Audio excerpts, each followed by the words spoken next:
ഒരു ചോദ്യക്കടലാസിന് ഒരു മനുഷ്യ ജീവനേക്കാൾ വിലയുണ്ടോ? ഈ ഇന്ത്യയിൽ അത് എന്നാണ് ഇന്ന് ഉത്തരം.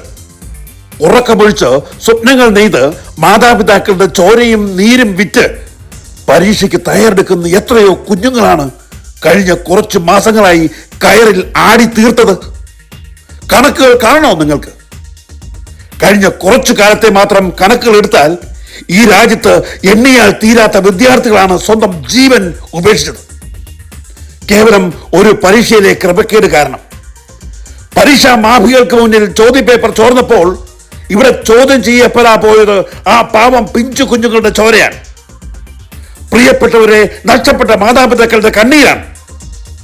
എന്നാൽ ഇത്രയും നാൾ ഇതൊക്കെ കണ്ടു മിണ്ടാതിരുന്ന ഒരു പഴയ തലമുറയല്ല ഇത് ജൻസിയാണ്. തോറ്റുകൊടുക്കാൻ മനസ്സില്ലാത്ത വീര്യത്തിന്റെ പുതിയ ചോര. അധികാരത്തിന്റെ ചെയ്തള ചായയിലിരുന്ന് ഒരു പരീക്ഷ പോലും കൃത്യമായി നടത്താൻ കഴിവില്ലാത്ത ഭരണാധികാരികൾക്ക് മുന്നിലേക്ക് ഈ ചെറുപ്പക്കാർ ഒരു ചോദ്യമായിട്ടാണ് ഇറങ്ങിയിരിക്കുന്നത്. ഞങ്ങളെ നിങ്ങൾ പാറ്റകളെ പോലാണോ കാണുന്നത്? എങ്കിൽ ഓർത്തു വെച്ചോ, ഇല്ലാതാക്കാൻ ശ്രമിക്കുന്തോറും ഇരട്ടിച്ചു വരുന്ന പാറ്റകൾ തന്നെയായിരിക്കും നിങ്ങളുടെ അധികാര കസേരയുടെ അടിത്തറ തോണ്ടുന്നത്. കോക്രോച്ച് ജനതാ പാർട്ടി എന്ന പേരിൽ ഒരു തലമുറ തെരുവിൽ തീപ്പന്തമായി പടരുമ്പോൾ കേന്ദ്ര ഭരണകൂടം വിറയ്ക്കാൻ തുടങ്ങിയിരിക്കുന്നു. വിദ്യാർത്ഥികളുടെ ഈ അമർഷം വെറും ഒരു തെരുവ് സമരമല്ലെന്ന് മനസ്സിലാക്കി അവർക്ക് താങ്ങായി തെരുവിൽ ഇറങ്ങിയിരിക്കുകയാണ് ഇന്ത്യയുടെ പ്രതിപക്ഷം. രാഹുൽ ഗാന്ധിയും പ്രിയങ്ക ഗാന്ധിയും അഖിലേഷ് യാദവും അടങ്ങുന്ന വൻ സംഘം ഡൽഹിയിൽ സൃഷ്ടിച്ച രാഷ്ട്രീയം സാധാരണമായ ഒന്നല്ല. പോലീസിന്റെ ബാരിക്കേഡുകൾ തകർത്ത് അറസ്റ്റുകളെ പുല്ലുപോലെ കരുതി രാഹുൽ ഗാന്ധി ജൻസികൾക്കൊപ്പം നിരത്തിലിറങ്ങിയപ്പോൾ ഡൽഹി മാറിയത് ഇന്ത്യയുടെ ഒരു രാഷ്ട്രീയ ചരിത്രമായി മാത്രമാണ്. ന്യൂഡൽഹിയിലെ 7-ാം നമ്പർ കല്യാൺ മാർഗ് പോലും ഞെട്ടിപ്പോയ നിമിഷങ്ങൾ.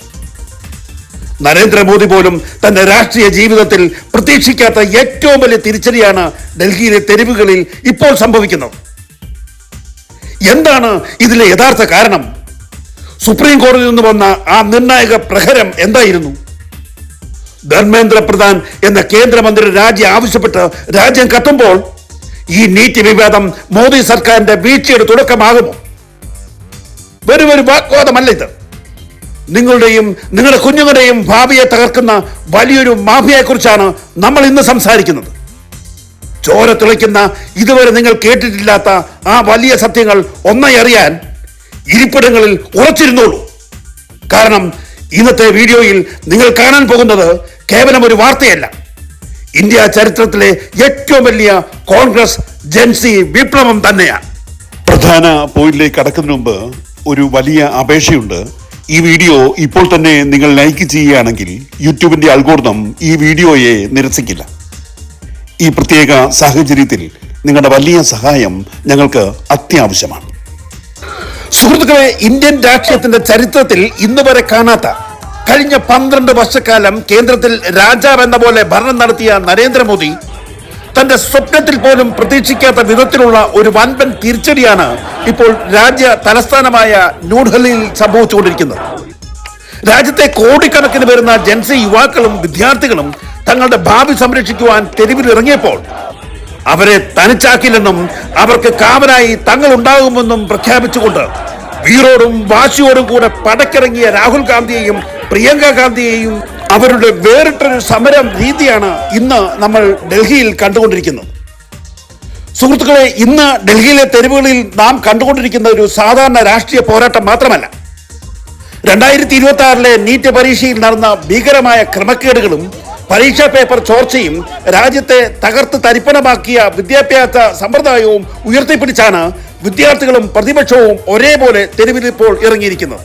നമുക്കറിയാം, കഴിഞ്ഞ കുറച്ച് ദിവസങ്ങളായി മോദി സർക്കാരിന്റെയും അവരുടെ മന്ത്രിസഭയുടെയും ഉറക്കം കെടുത്തിയിരിക്കുകയാണ് ഈ ജനകീയ പ്രക്ഷോഭം. ഇവിടെ സംഭവിച്ച കാര്യങ്ങൾ കൃത്യമായി മനസ്സിലാക്കണമെങ്കിൽ നമ്മൾ ഈ സമരത്തിന്റെ രണ്ട് വ്യത്യസ്ത തലങ്ങൾ പരിശോധിക്കണം. ഒരേ ലക്ഷ്യത്തിനു വേണ്ടി, ഒരേ ആവശ്യത്തിനു വേണ്ടി രണ്ട് വഴിയിലൂടെ ആഞ്ഞടിക്കുന്ന രണ്ട് വലിയ ശക്തികളാണ് ഈ സമരത്തിന്റെ പിന്നിൽ ഇപ്പോഴുള്ളത്. ഇതിൽ ഒന്നാമത്തെ ശക്തി എന്ന് പറയുന്നത് രാഷ്ട്രീയ പാർട്ടികളുടെ ബാലോട്ടമൊന്നുമില്ലാതെ രാജ്യത്തെ യുവാക്കളുടെയും വിദ്യാർത്ഥികളുടെയും സ്വന്തം പ്രസ്ഥാനമായ CJP അഥവാ കോക്രോച്ച് ജനതാ പാർട്ടി തന്നെയാണ്. എന്താണ് ഈ CJP? അതറിയണമെങ്കിൽ നമ്മൾ 2026 മെയ് മാസത്തിലേക്ക് തിരിഞ്ഞു നോക്കണം. പൊളിറ്റിക്കൽ കമ്മ്യൂണിക്കേഷൻ സ്ട്രാറ്റജിസ്റ്റായ അഭിഷേക് ദീപക് തുടക്കമിട്ട ഈ പ്രസ്ഥാനത്തിന്റെ പേരിന് പിന്നിൽ വലിയൊരു കഥയുണ്ട്. മെയ് മാസത്തിൽ ഒരു കേസിന്റെ വാദത്തിനിടയിൽ സുപ്രീം കോടതി ചീഫ് ജസ്റ്റിസ് സൂര്യകാന്ത് ഒരു നിരീക്ഷണം നടത്തുകയുണ്ടായി. അതായത് രാജ്യത്തെ മാധ്യമ പ്രവർത്തകരിലേക്കും ആക്ടിവിസ്റ്റിലേക്കും കടന്നു വരുന്ന വ്യാജ ബിരുദധാരികളെ അദ്ദേഹം ചില പരാന്നഭോജികളും കൂറകളും, അതായത് കോക്രോച്ച് എന്നും വിശേഷിപ്പിച്ചു. എന്നാൽ വിദ്യാർത്ഥികളുടെ നെഞ്ചിലേക്ക് എഴുതിവിട്ട ആ വാക്കിനെ തന്നെ തങ്ങളുടെ സമരായുധമാക്കാൻ ഈ ചെറുപ്പക്കാർ തീരുമാനിച്ചു. തങ്ങളെ കൂറകൾ അല്ലെങ്കിൽ പാറ്റകൾ എന്ന് വിളിച്ചവർക്ക് മുന്നിൽ അതേ പേര് നെഞ്ചത്തേറ്റിക്കൊണ്ട് അവരൊരു ജനകീയ മുന്നേറ്റം കെട്ടിപ്പടുത്തു. തുടക്കത്തിൽ സോഷ്യൽ മീഡിയ കേന്ദ്രീകരിച്ച് നടന്ന ഒരു ഓൺലൈൻ ക്യാമ്പയിൻ ആയിരുന്നു ഇതെങ്കിലും നീറ്റ് 2026 പരീക്ഷയിലെ അട്ടിമറിയും പേപ്പർ ചോർച്ചയും പുറത്തു വന്നതോടെ ഈ വിഷയം ഇന്ത്യയിലെ ഓരോ വീടുകളിലേക്കും പടർന്നു പിടിച്ചു. അതോടെ CJP ഒരു വമ്പൻ ബഹുജന പ്രസ്ഥാനമായി മാറി. ഇന്ത്യൻ വിദ്യാഭ്യാസ സമ്പ്രദായം പൊളിച്ചെഴുതണം, നീറ്റ് പരീക്ഷയിലെ അഴിമതിക്ക് ഉത്തരവാദികളെ ആയവരെ കർശന നടപടിയെടുക്കണം, രാജ്യത്തെ വിദ്യാർത്ഥികളുടെ ഭാവി വെച്ച് കളിച്ച കേന്ദ്ര വിദ്യാഭ്യാസ മന്ത്രി ധർമ്മേന്ദ്ര പ്രധാൻ അടിയന്തരമായി രാജിവെക്കണം, ഈ ആവശ്യങ്ങൾ ഉന്നയിച്ചാണ് അവർ തെരുവിലേക്ക് ആദ്യം ഇറങ്ങിയത്. അതിന്റെ തുടർച്ചയായി ജൂലൈ 20 CJP ഡൽഹിയിൽ ചരിത്രപരമായ ഒരു മാർച്ച് സംഘടിപ്പിച്ചു. ചലോ സൻസദ് അഥവാ പാർലമെന്റിലേക്ക് നടക്കാൻ തീരുമാനിച്ച മാർച്ച് ഡൽഹിയിലെ ജന്തർ മന്ദറിൽ നിന്നും ആയിരക്കണക്കിന് യുവാക്കൾ പാർലമെന്റിലേക്ക് ഇരച്ചു കയറാൻ ശ്രമിച്ചു. എന്നാൽ കേന്ദ്ര ഭരണകൂടം തങ്ങളുടെ പോലീസ് ശക്തി ഉപയോഗിച്ച് ആ യുവജന പോരാട്ടത്തെ തടയാൻ ശ്രമിച്ചു. പാർലമെന്റിലേക്ക് എത്തുന്നതിന് മുമ്പ് പോലീസ് മാർച്ചിനെ തടഞ്ഞു. നിരോധനാജ്ഞ ലംഘിച്ചുവെന്നും ആക്രമണം നടത്തിയെന്നും പോലീസ് ആരോപിക്കുമ്പോൾ ശാന്തമായി സമരം ചെയ്ത തങ്ങൾക്ക് പോലീസ് അതിക്രമിച്ചുവെന്നും കണ്ണീർ വാതകം പ്രയോഗിച്ചുവെന്നുമാണ് വിദ്യാർത്ഥികൾ വ്യക്തമാക്കുന്നത്.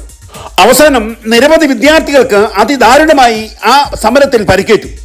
പോലീസുകാർക്കും പരിക്കേറ്റുണ്ട്. നിരപരാധികളായ വിദ്യാർത്ഥികളെ പോലീസ് തടങ്കിലാക്കി.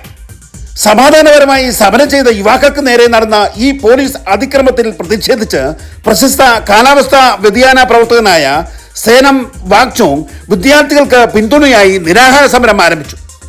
സമരത്തിനിടെ ആരോഗ്യം മോശമായ അദ്ദേഹത്തെ ആശുപത്രിയിൽ പ്രവേശിച്ചു. എന്നാൽ പിന്നീട് ഡൽഹി ഹൈക്കോടതിയുടെ പ്രത്യേക ഇടപെടലിനെ തുടർന്നാണ് അദ്ദേഹത്തിന്റെ ഭാര്യ നൽകിയ ഹർജിയിൽ അദ്ദേഹത്തെ മോദാന്ത ആശുപത്രിയിലേക്ക് മാറ്റിയത്. ഇന്നും അദ്ദേഹം വിദ്യാർത്ഥികൾക്ക് വേണ്ടി നിരാഹാര സമരം തുടരുകയാണ്.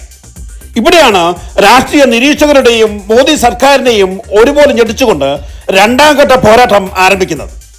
CJPയുടെ ചലോ സംസദ് മാർച്ചിന് തൊട്ടടുത്ത ദിവസം, അതായത് ജൂലൈ 21 കേന്ദ്ര സർക്കാരിന്റെ ഭരണത്തെ നടുക്കുന്ന തരത്തിലുള്ള വൻപൻ മാസ്റ്റർ സ്ട്രോക്കുമായി കോൺഗ്രസ് രംഗത്തിറങ്ങി. പ്രധാനമന്ത്രി നരേന്ദ്രമോദിയുടെ ഔദ്യോഗിക വസതിക്ക് മുന്നിലേക്ക് പ്രതിപക്ഷ നേതാവ് ശ്രീ രാഹുൽ ഗാന്ധിയും പ്രിയങ്ക ഗാന്ധിയും കോൺഗ്രസ് അധ്യക്ഷൻ മല്ലികാർജുൻ ഖാർഗെയും നേരിട്ട് മാർച്ച് ചെയ്ത് എത്തി. ഇത് പെട്ടെന്നൊരു ദിവസം രാഹുൽ ഗാന്ധി ഉണ്ടാക്കിയെടുത്ത രാഷ്ട്രീയ നാടകമല്ലെന്ന് നമ്മൾ തിരിച്ചറിയണം. കാരണം കഴിഞ്ഞ ഏതാനും മാസങ്ങളായി വിദ്യാർത്ഥികളുടെ പോരാട്ടത്തിനൊപ്പം അടിയുറച്ചു നിൽക്കുകയാണ് രാഹുൽ ഗാന്ധി ചെയ്തിരുന്നത്. കഴിഞ്ഞ ജൂൺ മാസത്തിൽ പരീക്ഷാ പരിശീലന കേന്ദ്രമായ കോട്ടയിൽ പോയി കണ്ണീരൊഴുക്കുന്ന വിദ്യാർത്ഥികളെ നേരിട്ട് കണ്ട് രാഹുൽ ഗാന്ധി അവരെ സമാശ്വസിപ്പിച്ചിരുന്നു. അതുപോലെ തന്നെ ഡെറാഡൂണിൽ പോയി വിദ്യാർത്ഥികളുടെ സങ്കടങ്ങൾ കേട്ടതും രാഹുൽ ഗാന്ധി തന്നെയായിരുന്നു. കേന്ദ്ര സർക്കാരിന്റെ തെറ്റായ വിദ്യാഭ്യാസ നയങ്ങൾക്കെതിരായും പരീക്ഷ അട്ടിമറിക്കെതിരായും പാർലമെന്റിലും പുറത്തും രാഹുൽ ഗാന്ധി നിരന്തരം ശബ്ദമുയർത്തുന്നുമുണ്ടായിരുന്നു. ജൂലൈ 20 വിദ്യാർത്ഥികൾക്ക് നേരെ ദില്ലി പോലീസ് ക്രൂരമായ അതിക്രമം അഴിച്ചുവിട്ടപ്പോൾ ഒട്ടും വൈകാതെ തന്നെ രാഹുൽ ഗാന്ധിയും പ്രിയങ്ക ഗാന്ധിയും റാം മനോഹർ ലോഹിയ ആശുപത്രിയിലേക്ക് ഓടിയെത്തി. പരിക്കേറ്റ് കിടന്ന ചെറുപ്പക്കാരെ കെട്ടിപ്പിടിച്ച് അവരെ ആശ്വസിപ്പിച്ചു. അവർക്ക് ഒരു വലിയ വാക്കും നൽകി: നിങ്ങളെ തല്ലി ചതിച്ചവർക്ക് മുന്നിൽ ഞങ്ങൾ നിങ്ങളെ തനിച്ചാക്കില്ല. ഈ വാക്ക് പാലിച്ചുകൊണ്ടാണ് തൊട്ടടുത്ത ദിവസം ജൂലൈ 21 പ്രധാനമന്ത്രിയുടെ വസതിയിലേക്ക് മുന്നിൽ രാഹുൽ ഗാന്ധിയും പ്രിയങ്ക ഗാന്ധിയുടെയും നേതൃത്വത്തിൽ വൻപൻ പ്രതിഷേധം ആളിക്കത്തിയത്. പ്രധാനമന്ത്രിയുടെ വസതിക്ക് മുന്നിൽ നിന്ന് രാഹുൽ ഗാന്ധി നൽകിയ മുന്നറിയിപ്പും മുഴക്കിയ വാക്കുകളും ഇന്ത്യയിലെ ഓരോ ജനങ്ങളുടെയും ഓരോ രക്ഷിതാക്കളുടെയും മനസ്സിൽ തറച്ചു കയറുന്നതായിരുന്നു. രാഹുൽ ഗാന്ധി അവിടെ വെച്ച് പരസ്യമായി പ്രഖ്യാപിച്ചു, ഈ രാജ്യത്തെ വിദ്യാർത്ഥികൾക്ക് നേരെ നടക്കുന്ന ഓരോ ആക്രമണവും, വിദ്യാർത്ഥികൾക്ക് നേരെ പോലീസുകാർ ഉയർത്തുന്ന ഓരോ ലാത്തിയും ഓരോ ഇന്ത്യൻ കുടുംബത്തിനു നേരെയും നടക്കുന്ന ആക്രമണമാണ്. രാജ്യത്തെ യുവജനങ്ങളെ വഞ്ചിച്ച ഈ സർക്കാരിന് ഞങ്ങൾ മാപ്പ് നൽകുകയില്ല. 4 പ്രധാനപ്പെട്ട ആവശ്യങ്ങളാണ് കോൺഗ്രസ് ഇവിടെ മുന്നോട്ട് വെച്ചത്. 1, വിദ്യാർത്ഥികളുടെ ഭാവി തകർത്ത കേന്ദ്ര വിദ്യാഭ്യാസ മന്ത്രി ധർമ്മേന്ദ്ര പ്രധാൻ അടിയന്തരമായി രാജിവെക്കുക. 2, നീറ്റ് പരീക്ഷ ക്രമക്കേടുകളെക്കുറിച്ചും ചോദ്യപേപ്പർ ചോർച്ചയെക്കുറിച്ചും പാർലമെന്റിൽ തത്സമയം ചർച്ച അനുവദിക്കുക. 3, രാജ്യത്തെ ക്രമസമാധാനത്തിന്റെയും പോലീസ് അതിക്രമത്തിന്റെയും ഉത്തരവാദിത്തം ഏറ്റെടുത്ത് ആഭ്യന്തരമന്ത്രി അമിത്ഷാ പാർലമെന്റിൽ പ്രസ്താവന നടത്തുക. 4, സമാധാനപരമായി സമരം ചെയ്ത വിദ്യാർത്ഥികളെ തല്ലിച്ചതച്ചതിന് കേന്ദ്ര സർക്കാർ വിദ്യാർത്ഥികളോട് പരസ്യമായി മാപ്പ് പറയുക. ഈ ആവശ്യങ്ങൾ ഉന്നയിച്ച് പ്രധാനമന്ത്രിയുടെ വീടിന് മുന്നിൽ സമരം ചെയ്ത രാഹുൽ ഗാന്ധി, പ്രിയങ്ക ഗാന്ധി, മല്ലികാർജുൻ ഖാർഗെ, സമാജ്വാദി പാർട്ടി അധ്യക്ഷൻ അഖിലേഷ് യാദവ് എന്നിവരെയെല്ലാം ദില്ലി പോലീസ് ബലപ്രയോഗത്തിലൂടെ അറസ്റ്റ് ചെയ്തു നീക്കി. പക്ഷേ നേതാക്കളെ അറസ്റ്റ് ചെയ്ത് ജയിലിലടച്ചാൽ തീരുന്നതാണോ ഈ സമരം? ഒരിക്കലുമല്ല. ഒരു വശത്ത് CJP എന്ന രാഷ്ട്രീയ ഇതര യുവജന പ്രസ്ഥാനം ജന്തർ മന്ദറിൽ കനത്ത മഴയെയും കനത്ത സുരക്ഷാ സന്നാഹങ്ങളെയും വകവെക്കാതെ സമരം തുടരുകയാണ്. NCP നേതാവ് ശരത് പവാർ, ആം ആദ്മി പാർട്ടി നേതാവ് അരവിന്ദ് കെജ്രിവാൾ തുടങ്ങിയ പ്രമുഖ നേതാക്കന്മാർ ജന്തർ മന്ദറിലെത്തി വിദ്യാർത്ഥികൾക്ക് ഐക്യദാർഢ്യം പ്രഖ്യാപിച്ചു കഴിഞ്ഞു. മറുവശത്ത് തെരുവുകളിൽ മാത്രമല്ല, വരാനിരിക്കുന്ന പാർലമെന്റ് സമ്മേളനത്തിലും മോദി സർക്കാരിനെതിരെ ശ്വാസം മുട്ടിക്കുന്ന ഉറച്ച തീരുമാനത്തിനാണ് കോൺഗ്രസും രാഹുൽ ഗാന്ധിയും. നമ്മൾ വളരെ വ്യക്തമായി മനസ്സിലാക്കേണ്ട ഒരു കാര്യമുണ്ട്. CJPയും കോൺഗ്രസും 2 വ്യത്യസ്ത സംഘടനകളാണ്. CJP എന്നത് യുവാക്കൾ തനിയെ കെട്ടി ഉണ്ടാക്കിയ ഒരു ജനകീയ കൂട്ടായ്മയാണെങ്കിൽ കോൺഗ്രസ് ഒരു പ്രബല പ്രതിപക്ഷ രാഷ്ട്രീയ പാർട്ടിയാണ്. എന്നാൽ രാജ്യത്തെ വിദ്യാർത്ഥികളുടെ നീതിക്ക് വേണ്ടിയും അഴിമതിക്കാരായ മന്ത്രിമാരുടെ രാജിക്ക് വേണ്ടിയും ഈ 2 പ്രസ്ഥാനങ്ങളും ഒരേ ലക്ഷ്യത്തിലേക്ക് അണിനിരക്കുന്നതോടുകൂടി ഈ സമരത്തിന്റെ ഏറ്റവും വലിയ പ്രത്യേകതയായി അല്ലെങ്കിൽ ചരിത്രമായി മാറുകയാണ്. അതായത് 12 കൊല്ലം ഭരിച്ച് തങ്ങളെ ചോദ്യം ചെയ്യാൻ ആരെയും അനുവദിക്കാതിരുന്ന അഹങ്കരിച്ച മോദി സർക്കാരിന് രാജ്യത്തെ ജൻസി യുവാക്കളുടെയും രാഹുൽ ഗാന്ധിയുടെയും പ്രിയങ്ക ഗാന്ധിയുടെയും ഒരു വലിയ തിരിച്ചടിയാണ് ചരിത്രപരമായ ഒരു വലിയ സമരമായി ഇന്ന് മാറിയിരിക്കുന്നത്.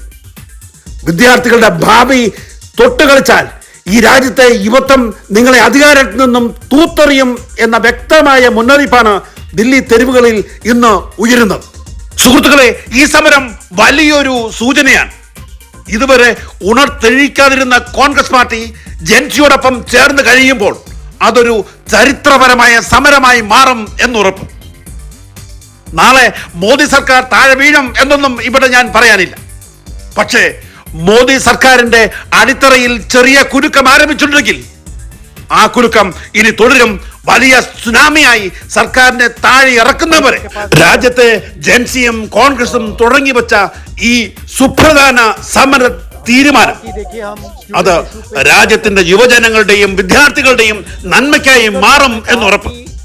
അതിന് മോഡി സർക്കാർ താഴെ ഇറങ്ങിയിട്ടാണെങ്കിൽ, അല്ലെങ്കിൽ വിദ്യാഭ്യാസ മന്ത്രി രാജിവെച്ചിട്ടാണെങ്കിൽ അത് സാധിച്ച് മാത്രമേ ഈ യുവജനങ്ങൾ പിന്മാറൂ എന്ന ഉറച്ച പ്രഖ്യാപനമാണ് ഇന്ന് ഡൽഹിയിൽ ഉയർന്നു കേൾക്കുന്നത്.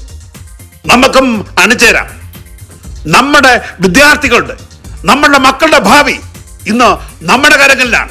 അതുപോലെ തന്നെ അഴിമതിയും അക്രമവും അതിൻ്റെ കൂടെ വർഗീയതയും കൂടെ കൂട്ടിക്കലർത്തി എങ്ങനെ ഇലക്ഷൻ ജയിക്കാമെന്ന് മാത്രം റിസർച്ച് നടത്തുന്ന, അല്ലെങ്കിൽ വോട്ട് രാഷ്ട്രീയത്തിലൂടെ എങ്ങനെ വീണ്ടും ഭരണത്തിലേറാം എന്നും മാത്രം ചിന്തിക്കുന്ന ഒരു കേന്ദ്ര സർക്കാരിനെ ഇവിടുത്തെ വിദ്യാർത്ഥികളുടെയും യുവജനങ്ങളുടെയും നാളത്തെ ഭാവിയെ ഓർത്ത് തകർന്നടിയുന്ന ഇന്ത്യയിലെ വിദ്യാഭ്യാസ സമ്പ്രദായത്തെ നേരെയാക്കുവാൻ ഇവരെ ഭരണത്തിൽ നിന്നും മാറ്റേണ്ടത് നമ്മുടെ ഓരോരുത്തരുടെയും കർമ്മമായി അല്ലെങ്കിൽ സമരമായി മാറിയിരിക്കുന്നു എന്ന് നമ്മൾ മനസ്സിലാക്കണം. ഇന്ത്യയിലെ ജനങ്ങൾ അരയും തലയും മുറുക്കി ഇറങ്ങേണ്ടത് അത്യാവശ്യമാണ്. അഴിമതി മാറണം. വിദ്യാഭ്യാസ സമ്പ്രദായത്തിലെ മാഫിയകളെ തുളച്ചു മാറ്റണം. അതിനായി നമുക്ക് ഈ ജൻസികളോടൊപ്പം കോൺഗ്രസിനോടൊപ്പം ഒന്നിക്കാം. രാജ്യത്തെ രക്ഷിക്കണം.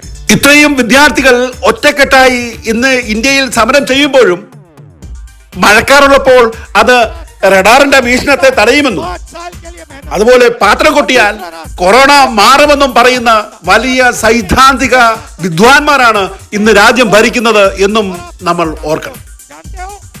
ഇവർ മാറണം. ഇന്ത്യ തിരിച്ചു വരണം. ഇന്ത്യയിലെ യുവജനങ്ങൾക്ക് നല്ല ഭാവി ഉറപ്പാക്കണം. അതിന് ഓരോ ഇന്ത്യക്കാരനും ചിന്തിച്ചേ മതിയാവൂ. ഓരോ വിദ്യാർത്ഥികളും ചിന്തിച്ചേ മതിയാവൂ. ഇന്നത്തെ വീഡിയോ നിങ്ങൾക്ക് ഇഷ്ടപ്പെട്ടാൽ ദയവായി ലൈക്ക് ചെയ്യാൻ ഒരിക്കലും മടി കാണിക്കരുത് എന്ന് വിരുദ്ധമായി അഭ്യർത്ഥിക്കുന്നു. അതുപോലെ തന്നെ ഈ വീഡിയോ നിങ്ങളുടെ സുഹൃത്തുക്കൾക്കും ബന്ധുജനങ്ങൾക്കും നിങ്ങൾക്ക് ഇഷ്ടമുള്ള എല്ലാവർക്കും തന്നെ ഷെയർ ചെയ്യണമേ എന്ന് വിരുദ്ധമായി അഭ്യർത്ഥിക്കട്ടെ. കാരണം അവരുടെ അഭിപ്രായവും നമുക്ക് ഈ കാര്യത്തിൽ അറിയേണ്ടതായിട്ടുണ്ട്. അതുപോലെ തന്നെ ഈ വീഡിയോയെ കുറിച്ചുള്ള നിങ്ങളുടെ വിലയേറിയ അഭിപ്രായങ്ങളും നിർദ്ദേശങ്ങളും കമന്റായി ഞങ്ങളെ എഴുതി അറിയിക്കണമേ എന്ന് വിരുദ്ധമായി അഭ്യർത്ഥിക്കുന്നു. നിങ്ങളുടെ ഓരോ കമന്റുകളും നിർദ്ദേശങ്ങളും ഞങ്ങൾ സൂക്ഷ്മമായി ശ്രദ്ധിക്കും. ഓരോ കമന്റുകളും ഞങ്ങൾ ചർച്ച ചെയ്യും. നിങ്ങളുടെ ഓരോ കമന്റുകൾക്കും വ്യക്തമായ മറുപടി ഞങ്ങൾ ഇവിടെ തന്നെ നൽകും എന്നും ഞങ്ങൾ ഉറപ്പ് നൽകട്ടെ. അതുപോലെ ഇതുവരെ ഈ ചാനൽ സബ്സ്ക്രൈബ് ചെയ്യാതാണ് നിങ്ങൾ ഈ വീഡിയോ കാണുന്നെങ്കിൽ ദയവായി ഈ ചാനൽ സബ്സ്ക്രൈബ് ചെയ്ത് ഈ വലിയ പോരാട്ടത്തിൽ നിങ്ങളും ഞങ്ങളോടൊപ്പം ഉണ്ടാകണമേ എന്ന് വിരുദ്ധമായി അഭ്യർത്ഥിക്കുന്നു. ഇനി മറ്റൊരു വിഷയമായി മറ്റൊരു വീഡിയോയിൽ വരുന്നവരെ എല്ലാവർക്കും ഹൃദയം നിറഞ്ഞ നന്ദി, നമസ്കാരം.